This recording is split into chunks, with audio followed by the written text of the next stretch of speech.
Quand j'ai acheté cette Kawasaki ZX6R, elle était pas en bon état. Elle a bien mangé quand même, hein. Mais maintenant, elle ressemble à ça. Ah oui, elle est un peu mieux comme ça. Donc combien ça m'a coûté et combien de temps j'ai passé pour arriver à ce résultat-là? Alors, j'ai acheté la moto accidentée aux enchères. J'avais l'enchère la plus haute à 2975 €. Mais après tous les frais qui s'ajoutent dessus, j'ai dû payer 3870 € pour la ZX6R. Et la moto était dans l'Ohio, donc il a fallu la transporter jusqu'à chez moi sur New York, et ça m'a coûté 526 €. Rien que pour avoir la moto chez moi, c'était déjà 4396 €. Et puis elle était accidentée, donc j'ai dû acheter un paquet de pièces. J'ai commencé par remplacer le radiateur percé, c'était pas cher, 66 €. Après avoir monté le nouveau radiateur, j'ai pu redémarrer la moto, et ça, c'était gratuit.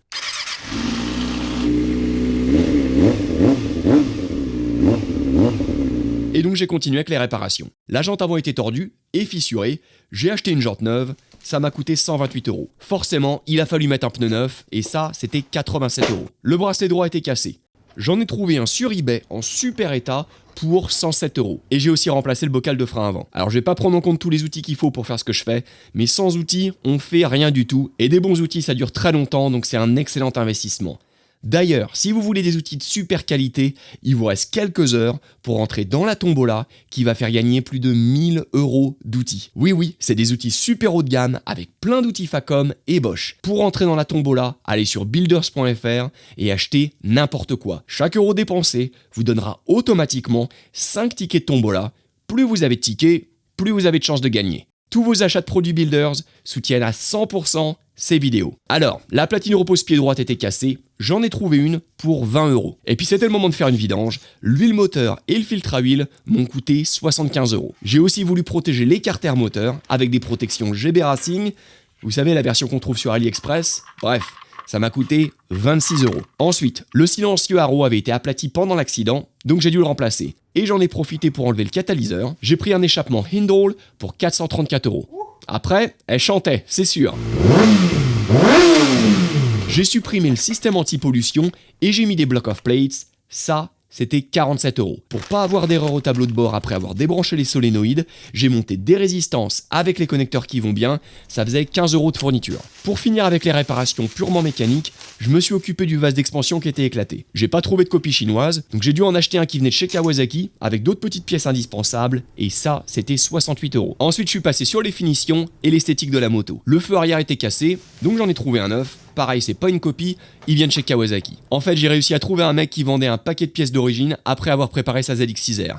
J'ai dépensé 100 € pour le tout. Et puis alors évidemment, les carénages étaient à remplacer, donc j'ai acheté un kit de carénage chinois sur eBay, ils sont super bien montés et le résultat est vraiment top.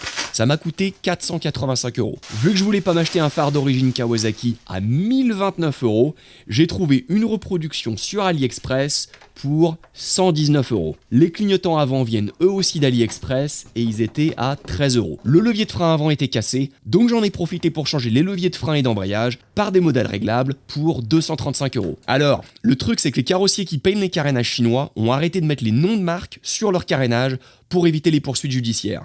Donc pour avoir un rendu d'origine, j'ai dû acheter des autocollants Kawasaki pour le bas de carénage, je les ai trouvés sur eBay à 10 €. Et puis maintenant, pour vraiment finir la moto, je vais devoir peindre le réservoir de la ZX6R. Je me suis trouvé de la peinture en bombe avec la bonne référence, les autocollants de réservoir et le vernis. Donc en peinture, j'en ai pour 164 €, les autocollants, c'est 5 €. Donc faut pas que je me trompe, parce que la peinture ça coûte cher et ça prend du temps.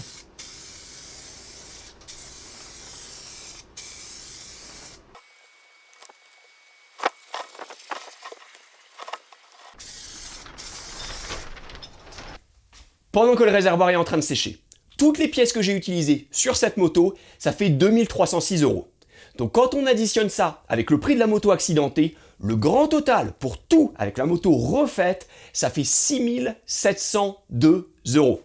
Et j'ai bossé environ 50 heures sur la moto. Donc maintenant, vous savez.